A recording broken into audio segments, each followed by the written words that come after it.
Hi everyone, I'm Andrew Hoffman. If you're new to my channel is typically content regarding programming and cybersecurity.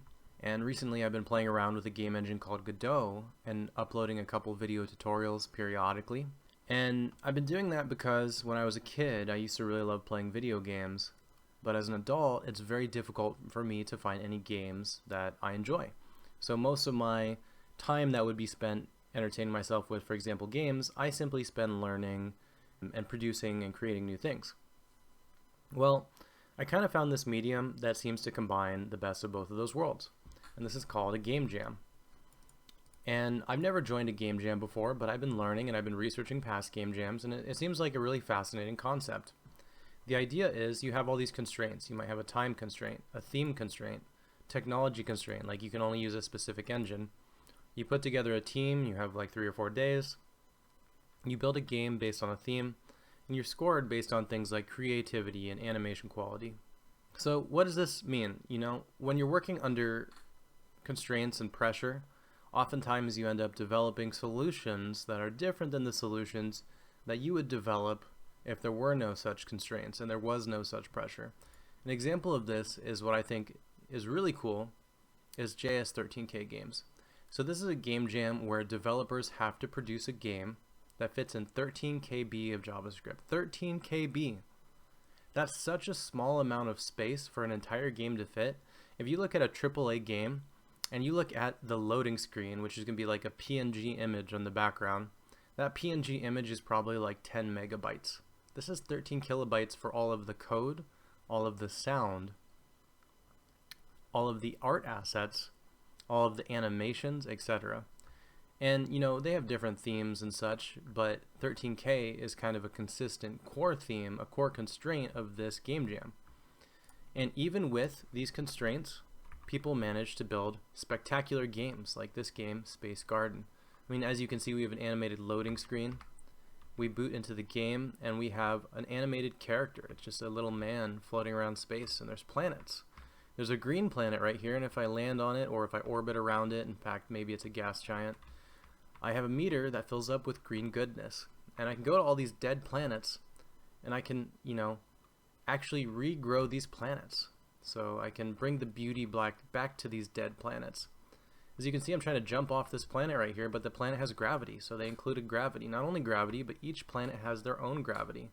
So there's a specific gravity per planet, and you can get caught up in the gravity of multiple planets, allowing you to slingshot around.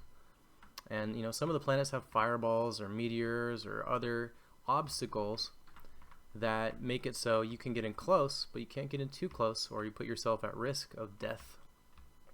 And once again, if you were to look at a game like this, you'd be like, oh, this is a cool indie game, nothing spectacular. But this is a game that fits within the constraints of 13 kilobytes of JavaScript code. 13 KB. Open up paint.net or Microsoft Paint or Photoshop. Try to see how small of an image takes up 13 KB in space. And yet people are optimizing their games to the point where they can fit a game like this inside of that space. And I think that's what's really cool about game jams. So if we look at itch.io, you'll see there's a whole bunch of upcoming game jams. The big one seems to be the Brackeys game jam starting in 12 days. And Brackeys is a YouTube channel that used to produce tutorials on the Unity game engine. And this is their 7th official game jam.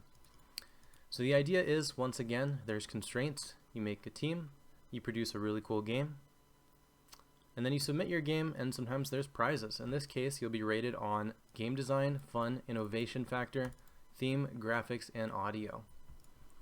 So that is the foundations of the Brackeys game jam. And I really just wanted to give you guys all an overview of game jams because it's something really cool that I think many gamers would be interested in trying, because you don't have to produce a game that's of the quality of the games you would purchase. It's really just about learning the tools. You're learning a new skill or multiple new skills. You're collaborating with people you might not collaborate with, and you're getting to express your creativity in a medium that I think a lot of people would really enjoy. So in the comments below this video, let me know if you've ever joined a game jam. Let me know how it went. Alternatively, if you've never joined a game jam, let me know what game jams you'd be interested in joining and what type of game you think you would produce for that game jam. So that's about it for today. I just want to introduce you all to the concept of a game jam, which seems to be growing in popularity, but still is a relatively, niche form of entertainment and, learning. And I thought many of you might look at this and say, oh, I'm learning Godot. Obviously, you've watched some of my Godot tutorials, chances are, if you're on this channel. And this would be a fun way to express my creativity and try something new. So, as always, thanks for watching, and expect another video from me again soon, hopefully on a topic just as interesting, if not more interesting, than the fascinating games that people have managed to make over the course of a several-day game jam with many restrictions.